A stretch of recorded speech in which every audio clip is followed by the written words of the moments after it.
기도합니다. 하나님 아버지 감사합니다. 오늘 구역 예배 드립니다. 오늘도 말씀을 통하여 은혜 받는 시간이 되게 하시고 우리 구역 식구들이 든든히 서게 하시옵소서. 예수님의 이름으로 기도합나이다. 아멘. 네, 오늘 구역 공과는 제6과입니다. 하나님을 아는 방법 성경, 그런 타이틀이고요. 성경 본문은 요한복음 5장 39절 제가 읽겠습니다. 너희가 성경에서 영생을 얻는 줄 생각하고 성경을 연구하거니와 이 성경이 곧 내게 대하여 증언하는 것이니라. 아멘. 오늘 이제 성경에 대해서 배우겠습니다. 우리 은혜교회 성도들은 저한테 많이 배우셔서 성경에 대하여 잘 알고 계시죠. 일단 성경은 신약 27권, 구약 39권 이렇게 됐습니다. 구약 성경은 대체 얌리야회라고 주 89년경에 유대인 학자들 70명에 의해서 정경으로 채택이 됐습니다. 예수님 당시에도 구약 성경이 있었어요.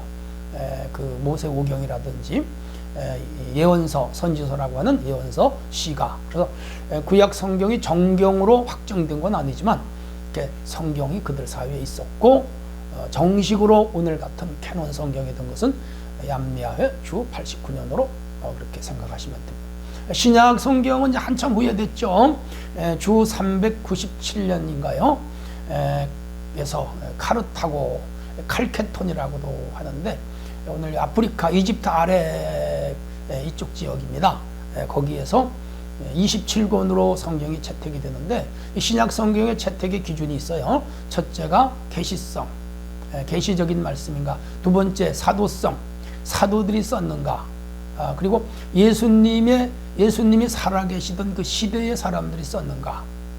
그런 기준이 있었고요. 세 번째가 회람성, 얼마나 많이 읽었는가. 보편성이라고도 합니다. 그게 기준이었고, 또 하나는 또 신빙성, 사실인가, 이런 얘기죠. 그래서 의경도 있고 위경이라는 책도 있고 심지어 가경, 거짓 가짜 가경도 있어요.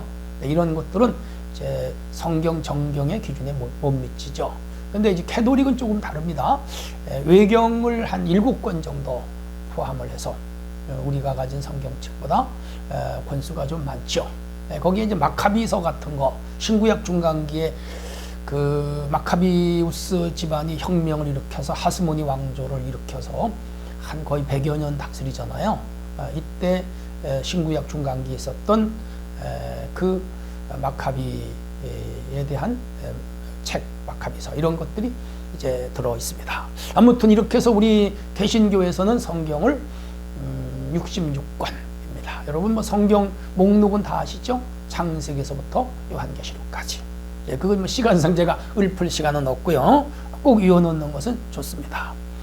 자, 이 성경 말씀은 하나님의 말씀입니다. 우리가 그렇게 받아들이죠. 하나님의 말씀입니다. 그래서 오늘 말씀 열기로 들어갑니다. 하나님의 보화인 말씀 속에는 우리가 부딪히는 모든 상황에 적절한 답이 있다. 하나님에 대하여 알려주는 책이면서 또 하나님이 인간에게 대한 하나님의 뜻을 알려주는 책이고요. 동시에 우리가 살아가면서 인생사에 만나는 수많은 문제, 생사화복, 여기에 해당되는 삶의 문제들을 이 책에서 찾을 수가 있고, 그리고 그 책인 성경을 쫓아 살 때 우리 인생을 성공적인 삶, 그리고 가장 행복한 삶을 살아갈 수가 있는 것이고, 궁극적으로는 뭐를 얻죠? 네, 죄사함을 받고 영원한 영생 얻어 하늘나라 백성, 하늘나라에 가는 그런 축복을 얻게 되는 것이죠. 그래서 우리는 이 성경을 부지런히 읽고 배우고 듣고 실천하는 그런 힘을 다 기울여야 됩니다.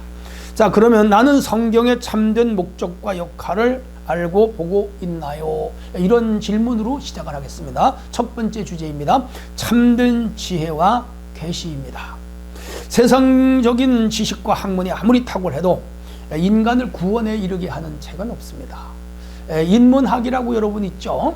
철학이라든지 인문학에도 이제 고대 인문학이 있고 현대 인문학이 있습니다만은 수많은 인문학 서적들이 있어요. 고전도 있고 현대적인 인문학도 있는데, 이 인문학이 추구하는 목적은 사람을 얼마나 탁월하게 만드느냐, 지식적인 인간, 지혜적인 인간, 사물을 통찰하는 인간, 그리고 세상을 새롭게 발견해내는 인간을 만드는데 인문학이 목적이 있죠. 다시 말하면 인간이 인간답게 살아가게 하는데 그 목적이 있다. 그 인문학의 목적이라면, 오늘 기독교에서 주장하는 그 성경의 핵심 사상과 기독교가 가르치는 것은 구원에 있습니다. 구원이 광의적인 의미로는 하나님 나라 백성, 영원한 천국, 영생을 얻는 것, 이런 것들이 다 포함이 되지만은 좀 작게 설명을 하면 나 개인이 이 땅에서 얼마나 행복하게 살아가느냐, 그게 참된 구원의 의미라고 볼 수가 있죠. 그래서 바울은 로마서 14장 17절에서 하나님의 나라는 의와 평강과 희락이다. 하늘나라에 가서도 이것이 하늘나라의 속성이지만은 이 땅에 사는 동안에 의는 쉽게 말해 진실하고 정직하게 사는 거. 희락은 기쁨이죠. 즐거움이죠. 그리고 의와 희락과 평강은 마음이 평안하고 생활이 편안하고 삶이 평안하고, 이 평안의 개념이 확대되면 평화가 되고 화목이 되고 화해가 되는 것이죠. 그게 진정한 구원받은 사람은 바로 이렇게 의와 평강과 희락을 누립니다. 개인적으로 누리고, 관계 안에서 누리고, 교회 안에서 누리고, 사회적으로 누리는 거죠. 심지어 더 넓게 나가면 자연과, 그리고 궁극적으로 하나님과 참된 화평을 누리는 거죠. 그게 진정한 구원이다, 그렇게 볼 수 있는데, 그럼 이러한 것들을 어디서 얻느냐? 어디서 얻겠어요? 성경에서 얻죠. 성경. 그래서 성경은 우리 신앙생활의 교과서이며 우리 인생의 교과서이다, 그렇게 보시면 돼요. 우리 학교 다니면 교과서 배우잖아요. 초중고등학교 다 교과서 있습니다. 과목 있습니다. 가장 중요한 과목이 국영수잖아요. 대학에 가도 교과서라고 말하기는 어렵지만 전공 과목이 있어요. 그 전공에 대해서는 필수 과목이 있고 선택 과목이 있습니다. 그렇게 해야 자기가 공부하고자 하는 분야를 배워서 사회에 나가서 그 일을 하며 사는 거죠. 우리 신앙생활에 있어서 이 성경 66권은 필수 과목이에요. 창세기서부터 말라기, 마태복음에서 계시록까지 66권은 우리 교과서다, 그렇게 생각하시면 되고요. 그리고 이 성경은 우리 인생을 살아가는데 가장 탁월한 뭐를 줄까요? 지혜를 줘요. 그리고 이 말씀은 하나님이 감동을 받아 쓴 사람, 지난주에도 말씀드렸습니다만은 여러 가지 설이 있습니다. 축자 영감설, 또 기계 영감 설, 그리고 사상 영감설, 그리고 또 여러 가지가 있습니다. 유기적 영감설. 근데 이제 우리 장로교에서는 유기 영감과 축자 영감을 대체로 받아들이고 있죠. 그 외에도 자유주의 신학에서는 성경을 편집했다. 그래서 무슨 문서설이라는 게 있습니다. JDP. 거기에다가 문서 비평, 자료 비평, 편집 비평, 이런 최첨단 신학적인 이론들이 있는데, 우리 평신도들이 그런 것까지 알 필요는 없고요. 성경은 하나님의 계시로 되었다, 그렇게 생각하십니다. 그리고 이 계시 말씀이 있고요. 계시가 된 것을 기록한 것이 성경이고, 또 이 계시된 말씀을 전파하는 것이 캐리그마 말씀 선포입니다. 그래서 계시된 말씀, 기록된 말씀, 전파된 말씀, 그렇게도 말합니다. 그렇게 해서 우리가 성경을 잘 배워야 되고, 그리고 이 지혜는 가장 중요한 핵심이 예수 그리스도를 아는 지혜입니다. 그래서 성경은 결국은 하나님을 알려주고, 예수님을 알려주고, 성령님을 알려주시고, 더 나가서 구원 얻는 것을 알려줘요. 이거보다 더 큰 지혜가 없죠. 세상 사람들은 돈 버는 지혜, 출세하는 지혜, 성공 얻는 지혜, 잘 사는 지혜를 얻는다면, 우리는 하나님을 통하여 구원 얻는 지혜를 얻는 거죠. 그게 성경. 그래서 성경은 중요하다. 두 번째 주제입니다.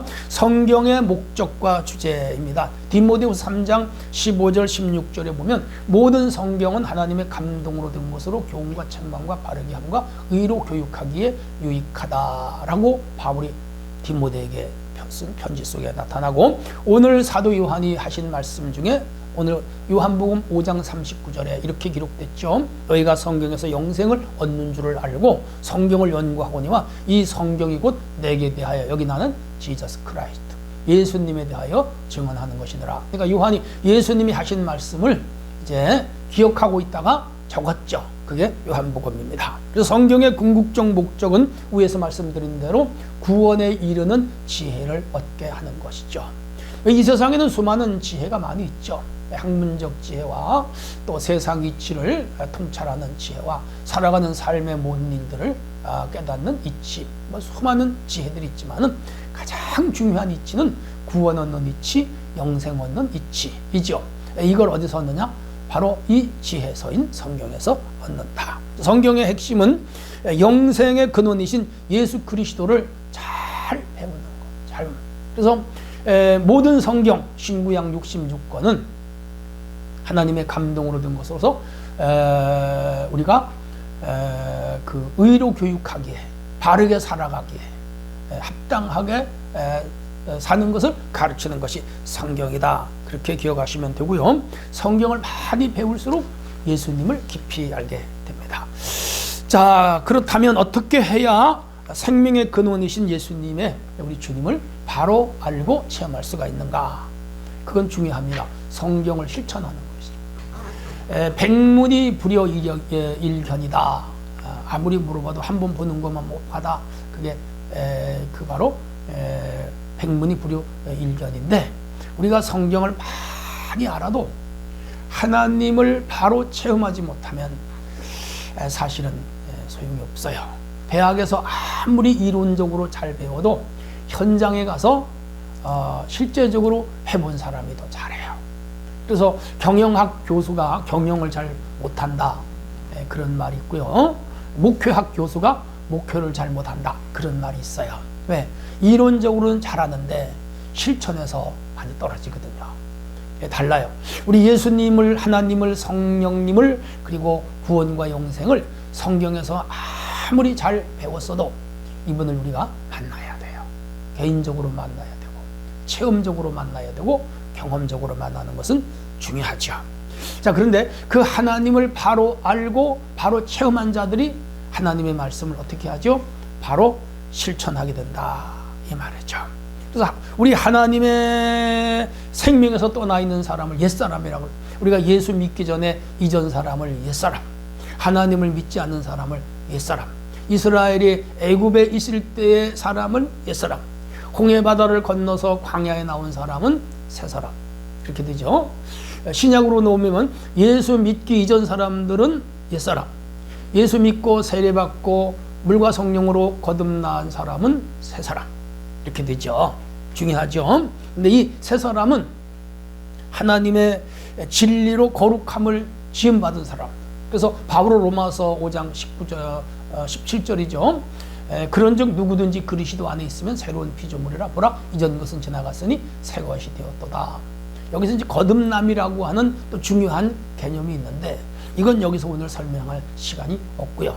어쨌건 간에 예수를 믿고 성경을 통하여 우리가 하나님의 진리를 배우고 구원의 도리를 받아들여 신앙을 온전히 고백할 때 베드로처럼 이때 성령이 임하여 우리를 거듭나게 하여 이제 그리스도의 사람으로, 하나님의 사람으로, 하나님의 자녀로, 하나님 나라 백성으로 새롭게 창조해 주는 것이죠. 그러므로 이제는 새 사람이 되었다, 이 말이에요. 예수 믿고 은혜 받고 성령 받고 거듭나서 새 사람이 되었다. 그렇다면 어떻게 살아야 되느냐? 하나님의 말씀을 잘 실천하면서 살아가는 것이죠. 이 말씀을 생활 속에 적용하면서 살아가는 것이죠. 이 말씀이 우리에게 지시하는 대로 따라가는 것이죠. 그게 바로 거듭난 사람, 구원받은 사람이 실천하는 일들인 것입니다. 그래서 우리가 해야 할 일이 있다면 첫째, 성경을 부지런히 읽으셔야 돼요. 30년, 40년을 다녀도 성경을 한 번도 안 읽었다면 문제가 있어요. 여러분, 올해는 꼭 성경을 한 번 읽겠다 마음에 다짐하시고 끝까지 읽으세요. 어떤 교회 권사님은 올해는 내가 성경 한 번 읽어야지, 그리고 출애굽기까지 읽다가 힘드니까 안 읽고, 그 이듬해 또 올해는 내가 성경 한 번 읽어야지, 출애굽기까지 읽다가 또 안 읽고 평생 출애굽기밖에 못 읽었대요. 그래서 출애굽기 권사님이다 우스갯소리가 있는데 그렇게 하지 말고 신구약을 다 읽는데 좀 어려울 것 같으면 신약부터 읽으세요. 마태복음부터 쫙 읽어서 27권 부피가 작으니까 다 떼고 그 다음에 창세기서부터 차례차례 읽어가시면 좋습니다. 두 번째는 성경을 많이 외우는 게 좋아요. 부지런히 외워서 한 100구절, 한 200구절, 한 300구절 외워버리세요. 여러분 영어를 잘하는 사람은 단어를 외워야 되잖아요. 그 단어를 그래도 한 3만 개 정도는 외워야 대학에 들어갈 때 시험 치는데 문제가 없어요. 영어 단어 1,000, 2,000개 외워가지고는 대학에 못 갑니다. 한 3만 개는 외워야 대학에 간다고요. 우리가 성경 말씀은 이렇게 많이 외울수록 좋아요. 한 500구절만 외운다면 그 사람은 뭐 구원받는데 별 문제가 없습니다. 여러분 올해는 성경을 꼭 한번 외워보시고 여러분 자녀들에게 성경을 자꾸 외우도록 그렇게 가르치시기 바랍니다. 그 다음에 성경을 쓰는 건 더 좋아요. 필사라고. 우리 사모님도 성경, 제 아내도 성경을 지금 그 우리 홈페이지에서 3번째인가 4번째 쓰고 있는 걸로 알고 있어요. 컴퓨터로 인터넷에 컴퓨터에다가 쓰시면 돼요. 워드에서 쓰든지 홈페이지에 쓰든지 이렇게 부지런히 써서 아니면 손으로 그냥 필사 직접 써서 기독교 서점에 갖다 주면요 성경책처럼 한 권을 만들어줘요. 그럼 가보가 되죠.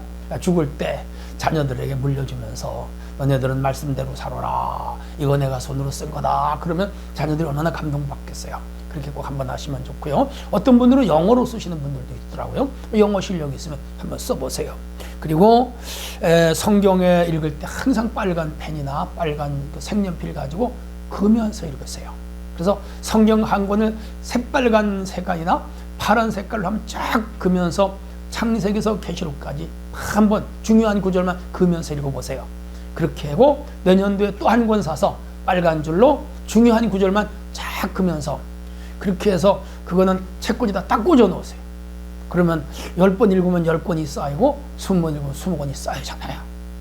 그것 자체가 자녀들에게 큰 교훈을 주고 또 교육의 지침서가 되기도 하죠. 그리고 교회에서 부지런히 성경을 배우세요.